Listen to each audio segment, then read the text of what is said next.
Good morning everyone. How are you today? I hope so fine. Okay. Sekarang kita belajar kembali ya. Harus tetap semangat. Ini adalah pembelajaran yang terakhir di subtema 3, tematik 5C, yaitu pembelajaran 5 dan 6. Hari ini tidak banyak kita bahas ya. Yang pertama kita akan belajar bahasa Indonesia itu adalah pada halaman 102 ya. Menjelaskan tata cara menampilkan iklan. Ya, bagaimana caranya menampilkan iklan itu? Di sini kalian bisa ikutin dan lihat contohnya pada halaman 102 ada contoh percakapan iklannya ya. Yang pertama, bagaimana caranya membaca dan memahami naskah iklan dengan seksama, khususnya peran yang akan diperankan. Kedua, memahami alur naskah dan menghafal dialog peran. Ketiga, menggunakan suara yang lantang dengan intonasi yang jelas saat berdialog. 4, berakting sesuai alur naskah sesuai dengan gerak tubuh ya, ekspresi kita dengan percaya diri. Selanjutnya, menggunakan perlengkapan yang mendukung peragaan iklan atau peran yang dimainkan. Ini 6, melakukan kontak mata dengan penonton ya. Kemudian 7, memperhatikan posisi tubuh dengan arah pandangan. 8, jangan membelakangi penonton saat memperagakan iklan. Jelas sekali kalau kita misalnya mau memperagakan iklan itu, kita harus paham naskah ceritanya apa ya. Kemudian suara kita harus kuat dan lantang. Terus berakting sesuai alurnya. Kalau aktingnya nangis, masa ketawa dan sebaliknya ya. Kemudian menggunakan perlengkapannya sesuai dengan iklan. Kita iklan apa ya, perlengkapan yang kita gunakan harus sesuai.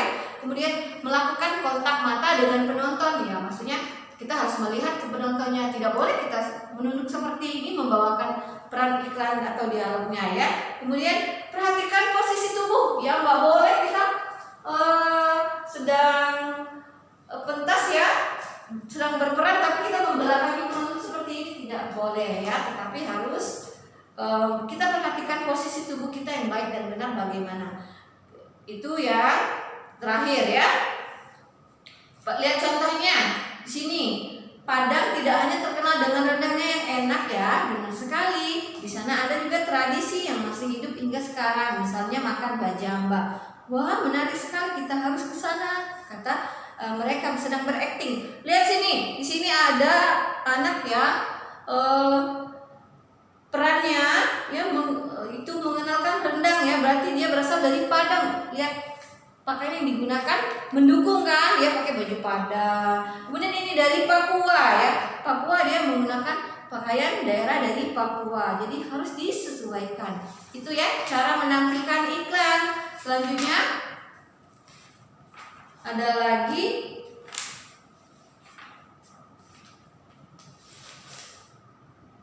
habis ya, bahasa Indonesia habis. Selanjutnya kita belajarnya itu kita buka kembali pada halaman berikutnya, SBDP ya, membuat gambar karya seni rupa Nusantara. Nah, kemarin sudah kita belajar ya macam-macam karya seni Nusantara itu.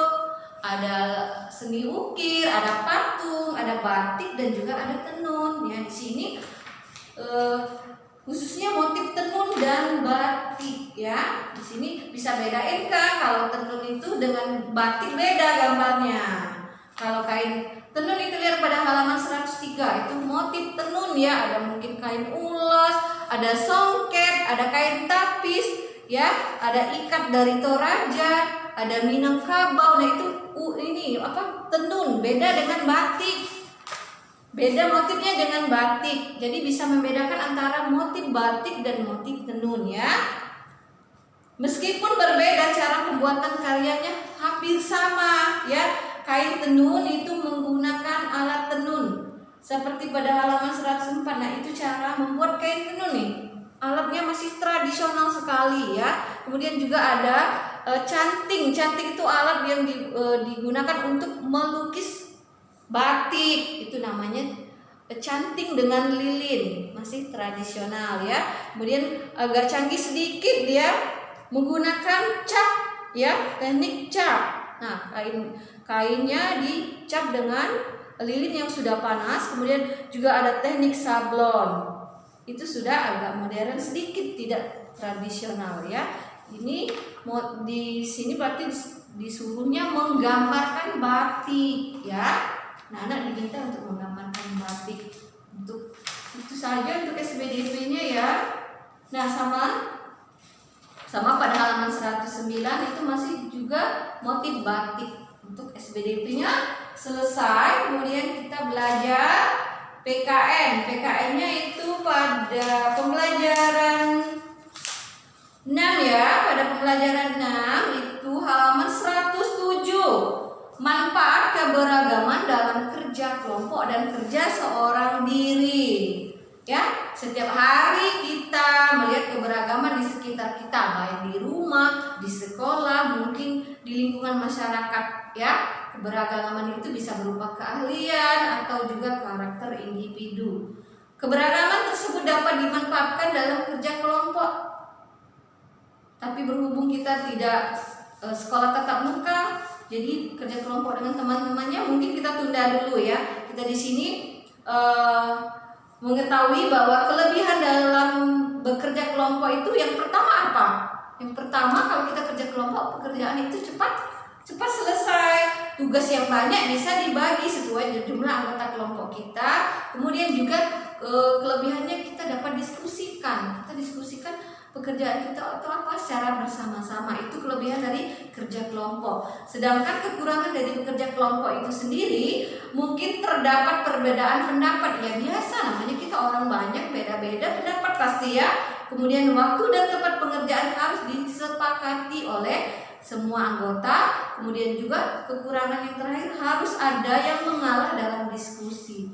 Benar sekali, karena banyak sekali perbedaan, jadi harus diambillah suara yang terbanyak. Jadi pendapat yang tidak dipakai kita tidak boleh marah ya. Selanjutnya ada kelebihan dan kekurangan kita kalau bekerja atau belajar sendiri ya. Apa saja kelebihannya kalau kita bekerja sendiri? Pertama, dapat mengerjakan tugas kapan saja, di mana saja, terserah mana kita sukanya, mana sempatnya ya. Kemudian tidak harus menunggu teman lain. Itu dari kelebihannya, tugas diselesaikan sesuai dengan kemampuan atau keinginan kita. Itu kelebihan bekerja seorang diri. Kalau kekurangannya, ya pekerjaan tidak cepat selesai karena sendiri mengerjakannya ya. Tidak dapat bertukar pendapat orang lain.